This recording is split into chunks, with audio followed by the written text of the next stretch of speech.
വാർത്തകൾ വായിക്കുന്നത് തൊള്ള കൊണ്ട്. ആഗ്രഹമുള്ളവർക്ക് കേൾക്കാം, അല്ലാത്തവർക്ക് പിരിഞ്ഞു പോകാം. വാർത്തകൾ വിശദമായി. ഹാറൂന്റെ വീട്ടിലെ പശുവിനെ കാണാതായി. ഇതിൽ പ്രതിഷേധിച്ച് രാജ്യമാകെ ബന്ദ് പ്രഖ്യാപിച്ചു. രാത്രി 6 മണിവരെയാണ് ബന്ദ്. ഹാറൂന്റെ വീട്ടിൽ വിരണ്ടോടിപ്പോയ ആ പശുവിനെ കുറിച്ച് തനിക്ക് യാതൊരു തര ബന്ധമില്ല എന്നാണ് ഒബാമ വാർത്താപ്രവർത്തകരുമായി സംഭാഷണം നടത്തുകയായിരുന്നു. നമുക്ക് കൂടുതൽ വിവരങ്ങളിലേക്ക് പോകാം. ഞങ്ങളുടെ കോയക്കുട്ടി ഇപ്പോൾ ഹാറൂന്റെ തൊഴുത്തിന് മുമ്പിലുണ്ട്. മിസ്റ്റർ കോയക്കുട്ടി, എന്താണ് അവിടെ ഇപ്പോൾ നടന്നുകൊണ്ടിരിക്കുന്ന സാഹചര്യം? ഒന്ന് വിശദമാക്കാമോ കോയക്കുട്ടി?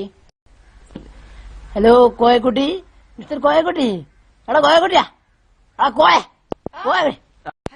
ഹലോ ദിനേശ്, ഇപ്പൊ നമ്മൾ പശുവിനെയാണ് കണ്ടുകൊണ്ടിരിക്കുന്നത്. ഇതാണ് ആറുന്റെ വീട്ടിൽ നിന്ന് ഓടിപ്പോയ പശു. ഇതാ പിടിച്ചു കെട്ടി തൊഴുത്തിൽ കെട്ടിയിട്ടിരിക്കുന്നു. നമുക്കിനി ആറുന്റെ ഫീലിംഗ് എന്താന്ന് മനസ്സിലാക്കാം. കൂടുതൽ വിവരങ്ങൾക്ക് നമുക്ക് ആറുമായി ബന്ധപ്പെടാം. മിസ്റ്റർ ആറു, എങ്ങനെയായിരുന്നു പ്രതികരണം?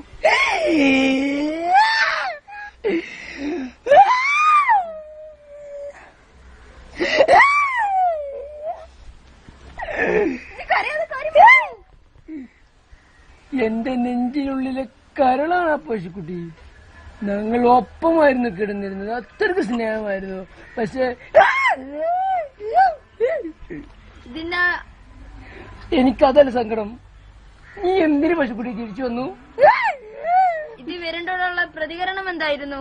പ്രതികരണം ഞങ്ങളുടെ വീട്ടിലെ, അതായത് അത് ആ പെര അവിടെ അപ്പുറത്തൊരു പെരുണ്ട്. ആ പെരയിൽ അലി എന്നൊരു പണ്ട് ഓന് പള്ളിക്ക് പോഞ്ഞിട്ട് ഓന്റെ ഉമ്മറി ഓനെ തല്ലി. അപ്പൊ ഉറക്കരണ്ട് ഒച്ച ഉണ്ടാക്കി. അപ്പൊ ഈ പശുക്കുട്ടി കാറും പൊട്ടിച്ച് ഓടി. ഓന്റെ ശബ്ദം കണ്ടെങ്കിൽ കേൾക്കണ ശബ്ദം. നാലും പണ്ട് പോലെ എന്റെ ഓടിന്ന്. പിന്നെ തിരിച്ചു വന്നു. ചോറിട്ടാതായപ്പ വന്നാ നിങ്ങൾ ആട് പരുതിട്ടാ? നിങ്ങൾ ആരും പറഞ്ഞല്ലോ. അങ്ങനെ വരന്റെ ഓടിയാണ് തിരിച്ചു വന്ന്. കൂടുതൽ വിവരങ്ങൾ തന്ന കോയക്കുട്ടി താങ്ക് യു. പ്രധാന വാർത്തകൾ കേൾക്കുന്നതിന് മുമ്പ് ഒരു ചെറിയ ഇടവേള.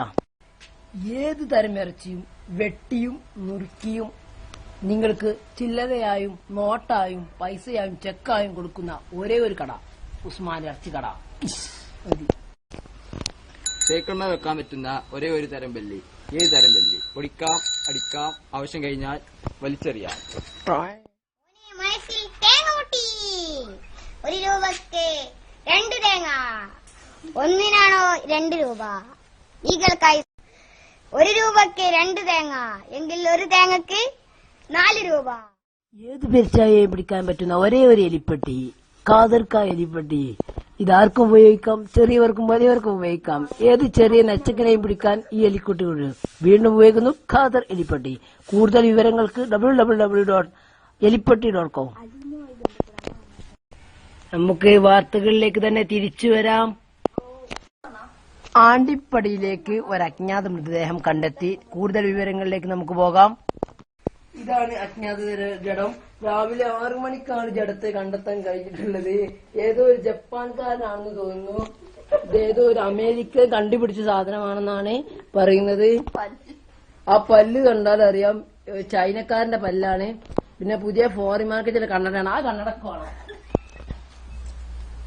നല്ല രസമുണ്ടാവും. അങ്ങനെ മൃതദേഹം എനിക്കൊരു കണ്ണട സമ്മാനിച്ചു. ഇനി ഒരു ഫോൺ എനിക്ക് കിട്ടിയിട്ടുണ്ട്. അപ്പൊ പോലീസൊന്നും എത്താത്തത് പ്രതിഷേധിച്ച് നമുക്ക് ആ തൊപ്പി അടിച്ചാറ്റാൻ പറ്റൂല. എന്നാലും നമുക്ക് അടിച്ചാറ്റാൻ നോക്കാൻ പരമാവധി. ഇനിയും കൂടുതൽ എന്തെങ്കിലും പഴയ സെഡൊക്കെ ഉണ്ടെങ്കിൽ അതൊക്കെ ഞാൻ എടുക്കുമെന്നാണ് പ്രതിനിധി അറിയിച്ചിരിക്കുന്നത്. Thank you. മരിച്ച ആ മൃതദേഹത്തിന്റെ മേലുള്ള തൊപ്പി, കണ്ണട, മൊബൈൽ ഫോൺ പോലുള്ളതൊന്നും കാണാനില്ല. അത് ഞങ്ങളുടെ പ്രതിനിധിയാണ് എടുത്തത് എന്ന് ചാനലുകൾ ദൃശ്യമായതുകൊണ്ട് ഞങ്ങളുടെ വാർത്ത അടച്ചുപൂട്ടുമെന്നാണ് സാധ്യത. നിങ്ങൾ പ്രാർത്ഥിക്കുക ഞങ്ങൾക്ക് വേണ്ടി. എന്നാൽ ഇത് അവസാനത്തെയും ആദ്യത്തെയുമായ ഒരു വാർത്തയായതുകൊണ്ട് ഞങ്ങൾ പിരിയുന്നു. അസ്സലാമു അലൈക്കും.